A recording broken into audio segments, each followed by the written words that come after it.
In May of 2010, 3 weeks after Lena Horne died, her son, Teddy Jones, gave an interview to a journalist from a small publication that almost nobody read. He was 71 years old. He had spent the better part of his adult life in the careful, considered role of a famous woman's son, which is a role with its own particular demands, its own silences, its own understanding of what is said in public and what is kept in the family. He had watched his mother give hundreds of interviews over 6 decades. He had watched her answer the questions journalists asked and decline with the specific grace of a woman who had been managing the distance between her public self and her private life since before he was born, to answer the questions they did not think to ask. Now, in May of 2010, with the woman herself gone, with the specific protection that her presence had provided also gone, Teddy Jones said some things that he had not said before. He said that his mother had not been happy for most of the years that the world believed she was happy. He said that the image of Lena Horne as the most glamorous and composed woman in American entertainment had been, in certain important respects, a very effective piece of professional management applied to a person who was, underneath it, frightened and angry and lonely in ways that the image made invisible. He said that she had been used repeatedly and by multiple parties throughout her career, and that the using had cost her something that the awards and the tributes and the standing ovations of the last decades of her life had not been able to restore. He said that she had deserved more. He said it carefully. He was his mother's son, and her son's mother had taught him to be careful. He did not name names beyond the names that history had already documented. He did not make accusations that would require him to produce evidence he did not have. He said, in essence, what a 71-year-old man says when the person he loved is finally beyond harm and the truth has been waiting long enough.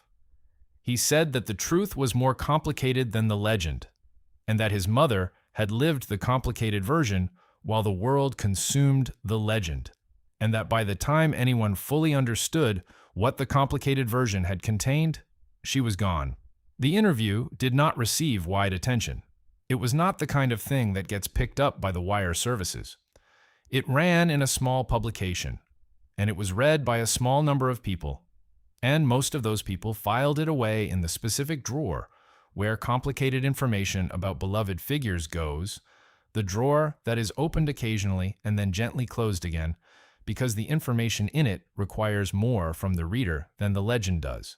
And most of us, most of the time, prefer the legend. Tonight, my friend, I want to open that drawer. I want to tell you the whole story of Lena Horne. Not the story of the most beautiful woman in Hollywood, though she was that. Not the story of the first black woman to sign a long-term contract with a major Hollywood studio, though she was that too. Not the story of the civil rights activist who sang at marches and refused to perform for segregated audiences, though all of that is real and documented and important.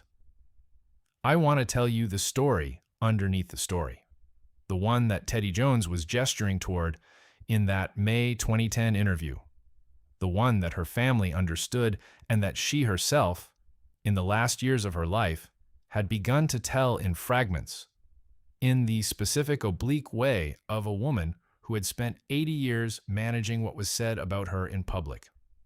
So, settle in. We are going back to the beginning, back to Brooklyn in the year 1917, to a family that was already, in the specific way of certain black families in early 20th century America, too complicated for the simple categories that American society preferred. Lena Mary Calhoun Horne was born on June the 30th, 1917, in Brooklyn, New York.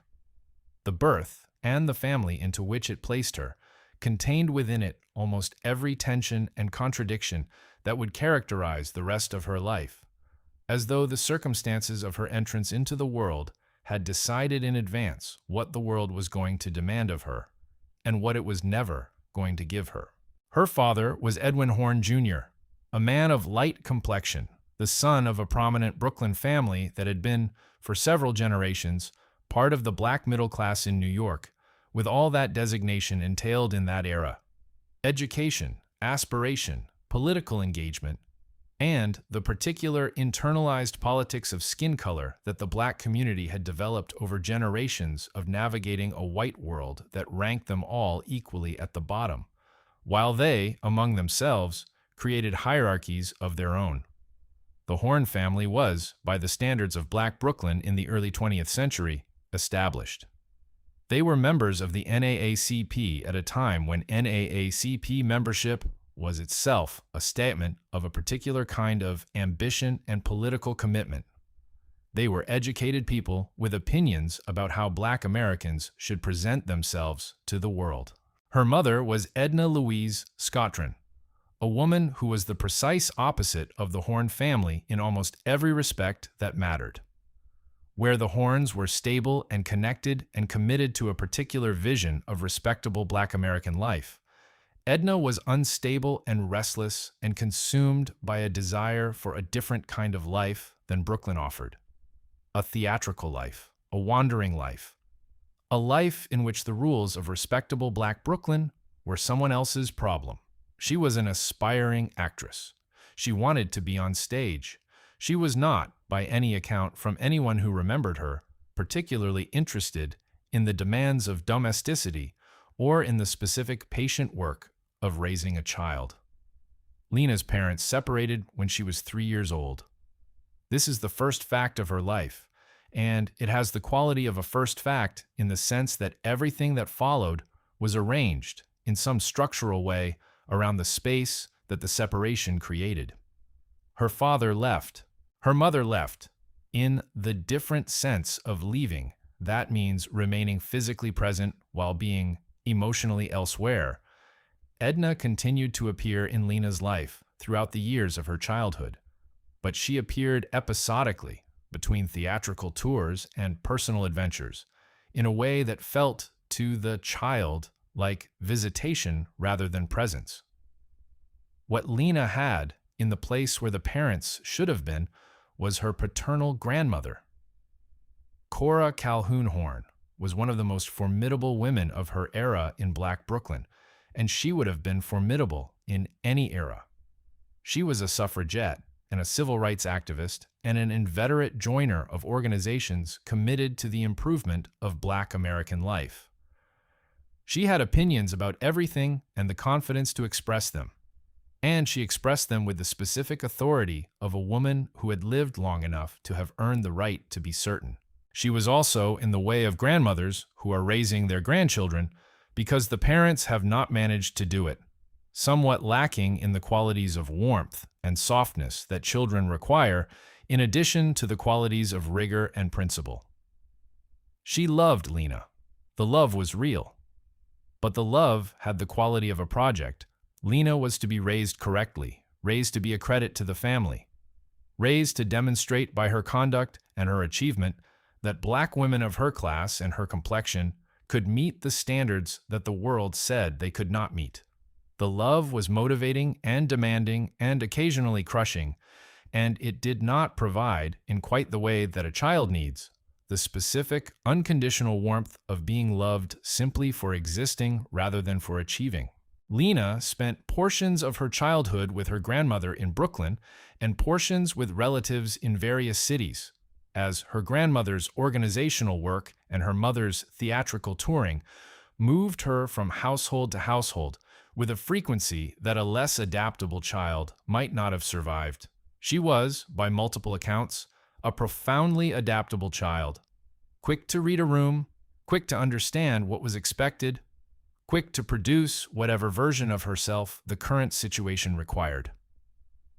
This quality of social adaptation, which her grandmother's world had made necessary, and which the theatrical world she would enter as a teenager made professionally essential, would remain one of her most remarked upon characteristics throughout her life, and would also be, over the years, one of the things she came to resent most about herself. She was 16 years old when she got her first professional job. It was 1933, and the country was in the depths of the Depression, and money was not plentiful in any household.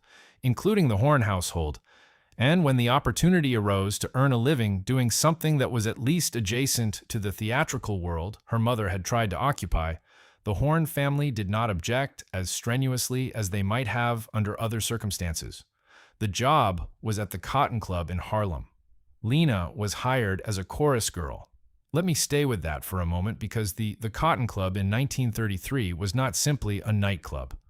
It was one of the most famous entertainment venues in the world, and it was also one of the most precise expressions of the racial politics of its era that any institution in America produced.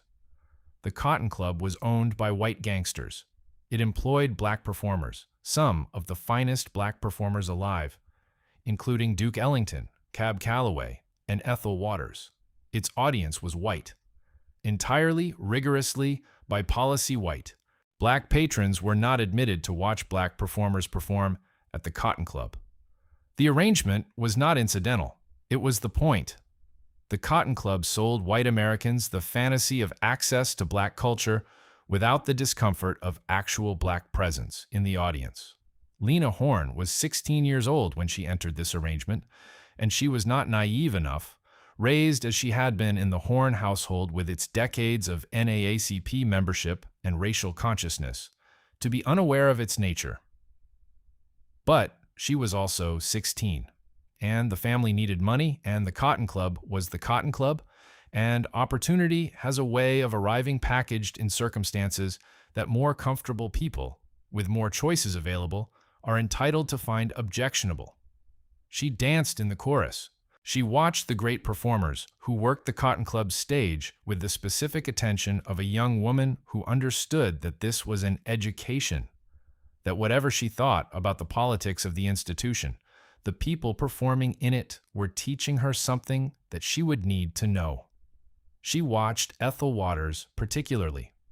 Waters was, in 1933, one of the great figures of American entertainment, a singer and actress of immense power who had come from profound poverty and who carried, in her performing, the full weight of what that poverty and what those years had meant. Lena watched Waters and learned something about how a voice could carry more than a lyric, how a song could mean more than its words, how a performer could give an audience access to an interior life without surrendering the privacy of that life. She was also, in those years at the Cotton Club, learning something about her own particular position in the world, a position that was complicated in the way of certain black Americans of her era, whose physical appearance did not match the appearance that white America had decided black Americans should have. Lena Horne was light-skinned, with features that the white entertainment industry of the 1930s and 1940s found aesthetically acceptable in ways that darker-skinned black women were not. This fact about her, the fact of her complexion, would shape her entire career in ways that were simultaneously her advantage and her burden, a complexity that the public presentation of her as a glamour figure consistently elided, and that she herself, in the decades it took her to find the language for it, struggled to articulate without sounding as though she were complaining about something that looked, from the outside, like privilege. The Cotton Club was followed by other jobs, other stages, the gradually ascending circuit of black entertainment in late Depression and early wartime America. She sang with Noble Sissle's orchestra. She appeared in clubs in Harlem and in Philadelphia. She was becoming, by the late 1930s, known in the specific way that performers become known in the period before they become famous. Within a world, within a circuit, to audiences and promoters and fellow performers, but not yet to the broader public that had not been given a reason to pay attention. She married, in January of 1937, a man named Louis Jones. He was a political worker in the Democratic Party, a friend of her father's, a man of the kind that the world she had grown up in considered appropriate, stable, respectable, connected in the right directions. He was also, by the account of virtually every person who spoke about the marriage in subsequent years, the wrong man in almost every way that mattered for her, specifically, as opposed to in the abstract category of eligible men of the appropriate kind. The marriage produced 2 children. Gail, born in 1938, and Teddy, born in 1940. It also produced, in a relatively short time, the specific unhappiness of two people who have married the idea of each other rather than the actual person, and who are too honest, ultimately, to sustain the illusion. The marriage ended when she went to Hollywood.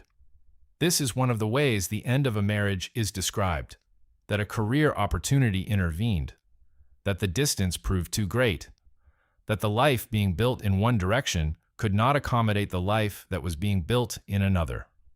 All of those things were true. What was also true, and what she would speak about only in the later decades of her life, with the specific honesty of a woman who has run out of reasons to manage her own history, is that the marriage had never provided what she had most needed from it, which was the specific, uncomplicated warmth of being known and loved without conditions, without the requirement of performing anything, without the particular demand of being, at all times and in all circumstances, adequate to someone else's idea of what she should be. Hollywood called in 1942. The specific mechanism of the calling was Roger Edens, a producer at Metro-Goldwyn-Mayer who had heard her perform in New York and who understood, with the eye of a man who had spent his career identifying what the camera wanted, that the camera was going to want Lena Horne badly. MGM, in 1942, was the most powerful studio in Hollywood.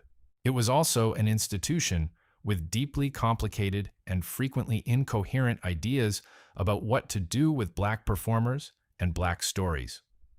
The studio had, on one hand, the commercial instinct to recognize that Lena Horne was someone audiences would want to see and hear. On the other hand, it operated in an America where theater chains in the American South would not show films featuring black performers in anything other than stereotyped, servile roles, and where the studio's business model required it to balance the potential appeal of a genuinely exceptional performer against the very real commercial cost of alienating Southern exhibitors. The solution they arrived at, and it was a solution that defined the entire shape of her Hollywood career, was to use her in a specific and limited way. She would appear in musical numbers that were filmed as standalone sequences separated from the narrative of the films themselves, in such a way that they could be cut from the print without disrupting the story when the film was shown in Southern markets. She was, in other words, designed to be removable. She was given a contract. She was given a dressing room. She was given a makeup artist and a costume designer and the full apparatus of MGM stardom. She was paid well. And she was placed in a series of films: Cabin in the Sky, Stormy Weather, Thousands Cheer, Broadway Rhythm, in precisely the way the studio had calculated. In set pieces, in musical numbers, in moments that were self-contained and could be extracted without consequence when consequence was commercially inconvenient. She understood what was happening. She was not naive, and she was not uninformed, and she had the specific quality of intelligence that recognized a structure for what it was. She accepted the terms, in the way that a person accepts the only terms available when the alternative is accepting nothing. And she did her work with the discipline and the professionalism that would characterize the entire arc of her career. And she gave the camera what the camera needed, and the camera gave back images that were, by the consensus of everyone who saw them then and sees them now, among the most extraordinary images in the history of American cinema. She was beautiful. This is a word that is used too easily about too many people, and it risks reducing to a single dimension a person who contained many dimensions. But it is also, in her case, simply and accurately true, in the sense that her physical presence in front of a camera produced in the viewer a response that went beyond appreciation of technique or performance and entered the territory of genuine, arrested attention. People stopped what they were doing when Lena Horne appeared on screen. They were not always sure why, and when they tried to explain it, they tended to say something about the face, about the eyes, about the particular quality of stillness combined with intensity that the camera found in her. The beauty was real. It was also, and this is the part that the images do not show, a source of considerable pain in ways that would take her most of her life to articulate. She was the kind of beautiful that white Hollywood in 1942 found useful and threatening simultaneously. Useful because beauty sells, and her beauty was of a quality that was undeniable even to the significant portion of the studio's audience that would have preferred to deny it. Threatening because her beauty was the beauty of a black woman, and the beauty of a black woman in 1942. Hollywood created specific anxieties in an industry that had organized itself around a very particular vision of what beauty was and who was permitted to embody it. The solution the studio arrived at for this particular anxiety was the same solution it arrived at for the narrative one: containment. She was to be beautiful in a context that could be managed and controlled, in musical numbers that asked nothing of the audience except the acknowledgement of the obvious and that did not require the audience to extend to her the more complicated forms of recognition that a full dramatic role would have demanded. She did not play opposite white actors in any romantic context. She did not share scenes that required the kind of intimate human exchange that the camera records differently from musical performance. She was, in the studio's management of her, always slightly apart from the full life of the films she appeared in, present, magnificent, and separate. The studio called this arrangement a showcase for her talent. She called it something else. It took her several decades to say publicly what she called it, and when she finally said it, she said it with the kind of directness that comes to people who have been polite about something for 30 years and have finally run out of patience with their own politeness. She said she had been used as a symbol that the industry could point to when it wanted to claim it was doing something for black representation, without actually doing anything that required the industry to examine itself or change. She said she had been the proof the studio needed that it was not prejudiced, deployed in a way that guaranteed she could be extracted from any situation in which her presence might make white audiences uncomfortable. She said that the combination of her light skin and her specific features had made her, in Hollywood's eyes, the acceptable face of black womanhood. Acceptable in the sense that white audiences could appreciate her without feeling, that appreciating her required them to expand their understanding of black humanity in any meaningful way. She said all of this eventually, but not in the 1940s, and not in the 1950s, and not in any interview given to any major publication during the years of her MGM contract. During those years, she said what a woman in her position was required to say, which was what a woman in her position was required to say.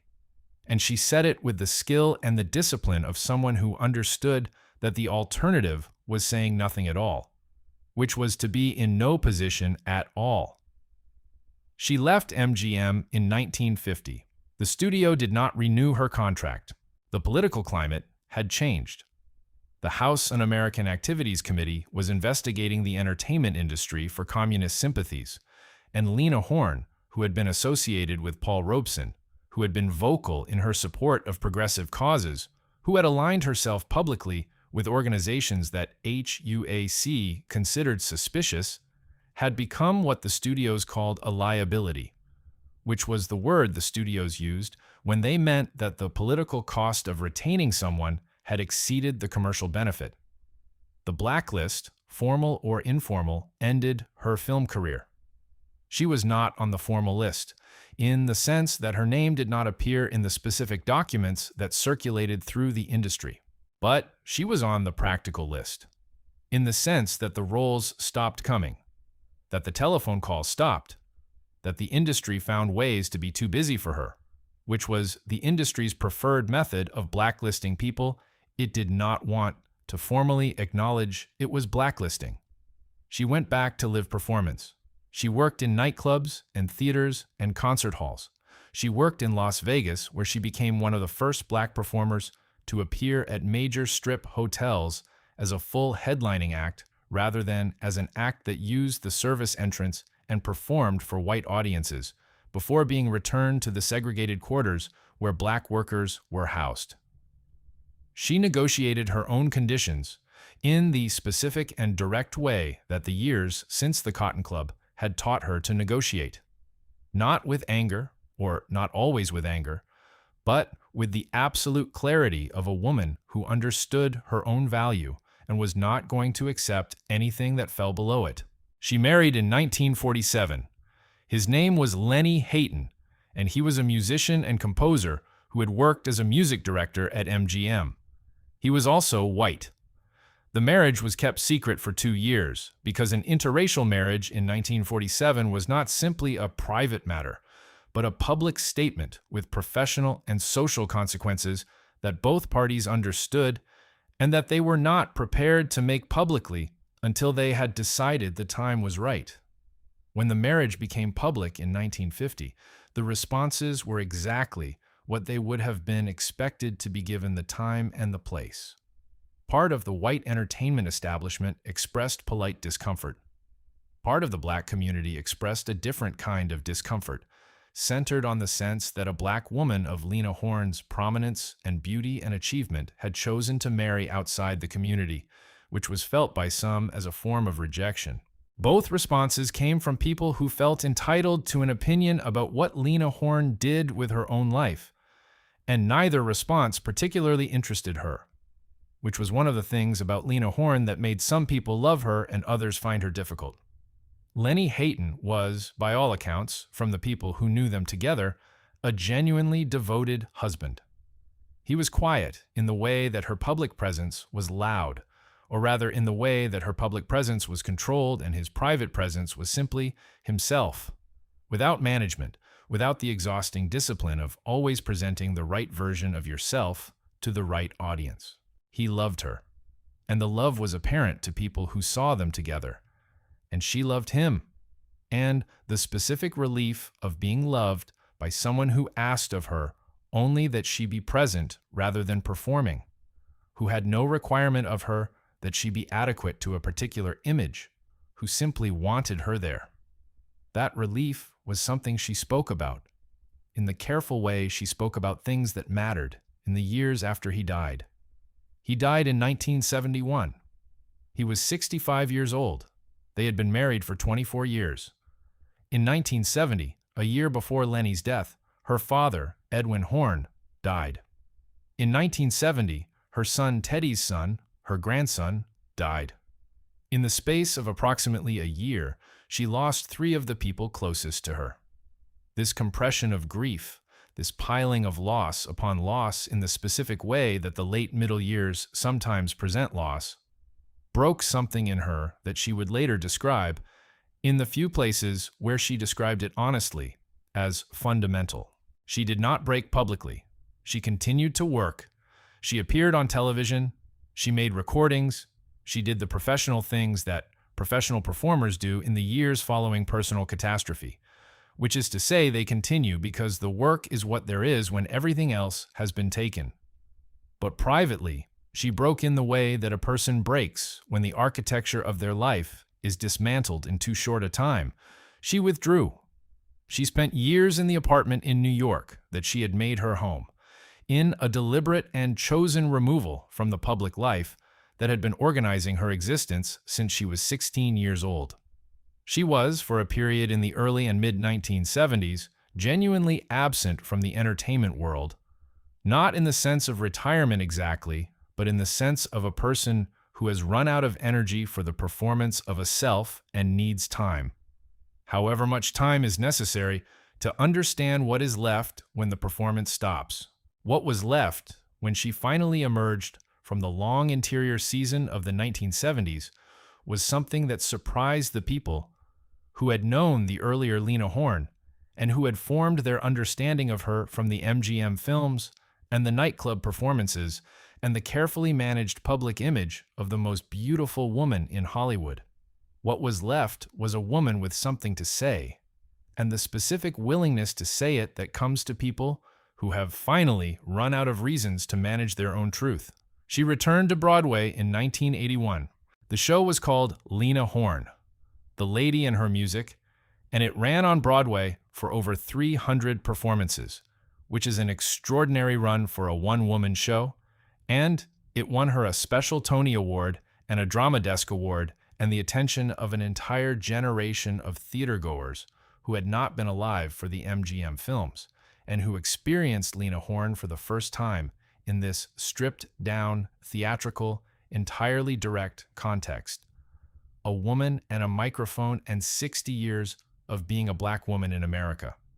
The show was not a retrospective in the sense of being comfortable or nostalgic. It was, by the account of everyone who saw it, confrontational in the specific way of a woman who has spent 60 years being managed and has decided to stop. She talked about the studios.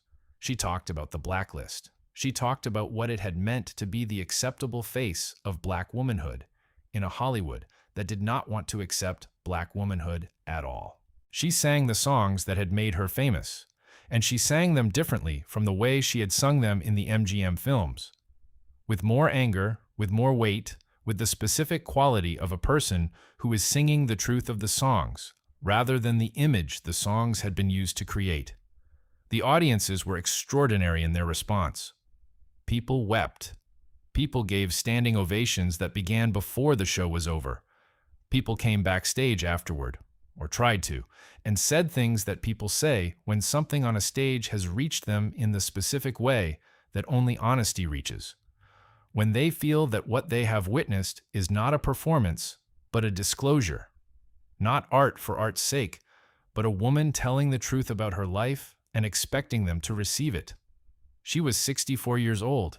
She had been, in the specific public sense, famous since she was 16. For 48 years, she had been managing the distance between the public Lena Horne and the private one, giving the world the image it needed and keeping for herself the knowledge of what the image had cost. And now, in the show, she was closing the distance.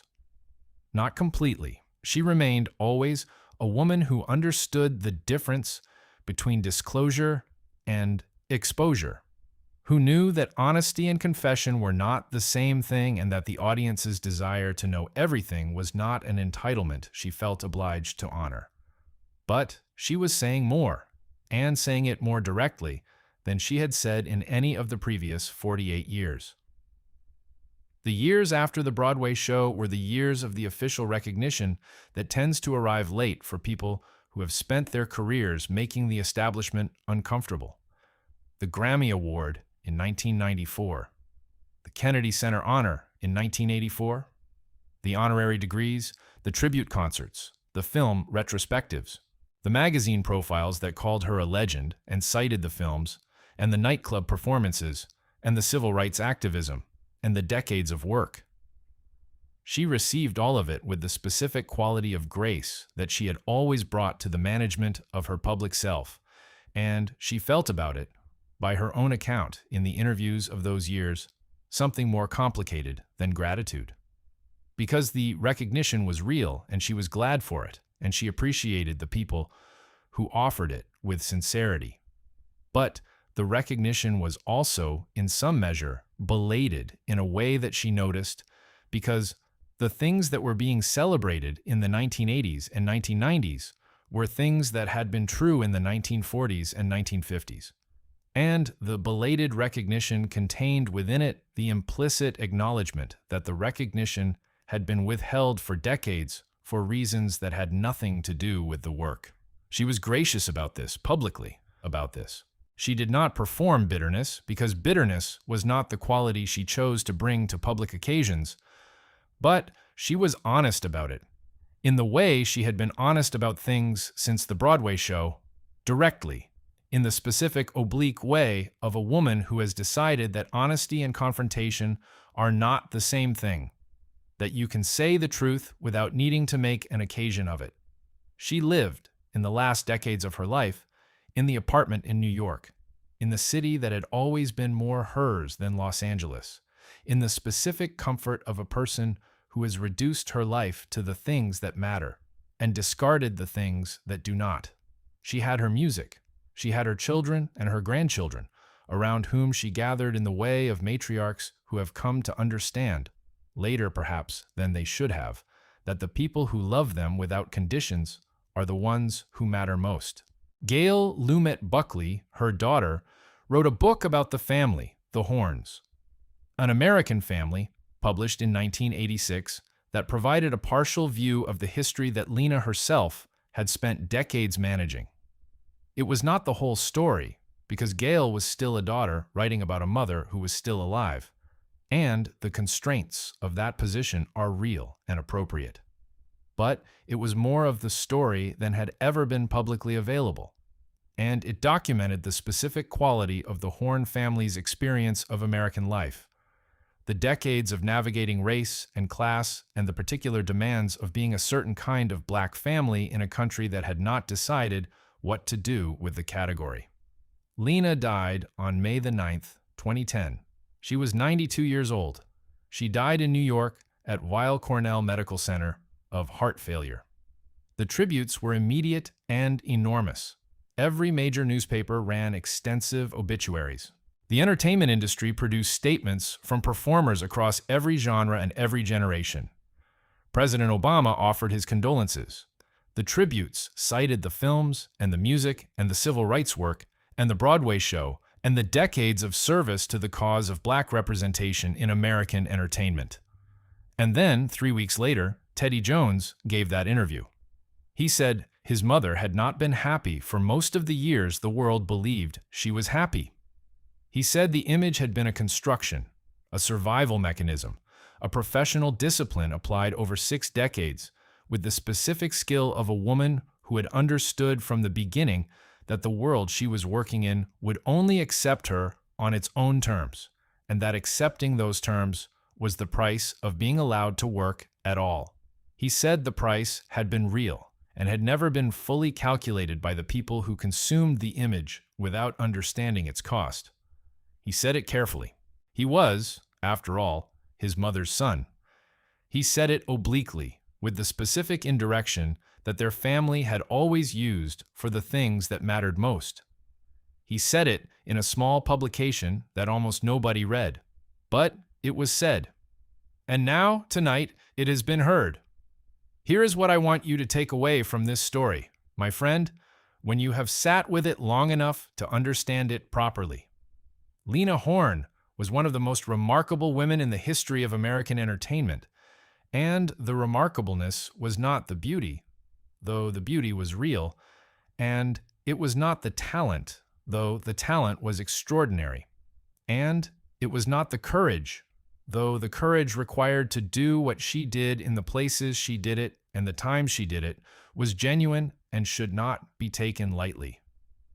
The remarkableness was the specific quality of endurance that her life required and that she provided. The endurance of being, for 60 years, the symbol the industry needed while remaining. Inside the symbol, the person the industry had no interest in seeing. The endurance of giving the image while protecting the interior. The endurance of being beautiful in a context that used the beauty without honoring the person who carried it. The endurance of working in an industry that gave her everything except the thing she most needed from it, which was the recognition that she was a full human being, whose complexity deserved the same access to dramatic expression that was routinely given to performers whose complexion the industry found more comfortable. She endured. She did it with skill and discipline and the specific, hard-won grace of someone who has understood that the world is not going to give her what she deserves, and who has decided not to accept that understanding bitterly, but to use it as the basis for a strategy of living that protects what is most essential while yielding what cannot be held. And then, at 64 years old, she went on stage in a Broadway theater, and she said some of what it had cost. Not all of it. She was her grandmother's granddaughter, and her grandmother's granddaughter did not give everything away. She knew the difference between the things that belonged to the public and the things that belonged to her, but she said enough. She said enough that the people who heard her understood, in the specific way that you understand something when it is said directly rather than managed, that the 60 years of glamour had contained 60 years of something else. Something that the image had made invisible. Something that Teddy Jones would gesture toward again carefully. In May of 2010, after she was gone and beyond harm. She deserved more. Her son was right about that.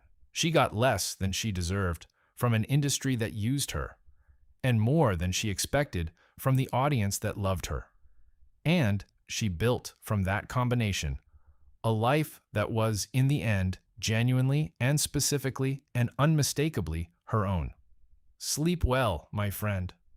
And the next time you hear her voice, on a recording, in a film, in the specific quality of tone that she had and that no one else has quite had before or since, hear what is underneath it. Hear the 60 years of discipline that the voice contains. Hear the management of a self that never stopped being managed, and the woman inside the management who was, all along, more than anyone outside the family knew. Her son told us eventually. The family told us, in the end, too late for the telling to change anything, but not too late for the listening to mean something. That, in the end, is what the truth does when it is finally told. It does not change the past. It changes what we carry forward from it.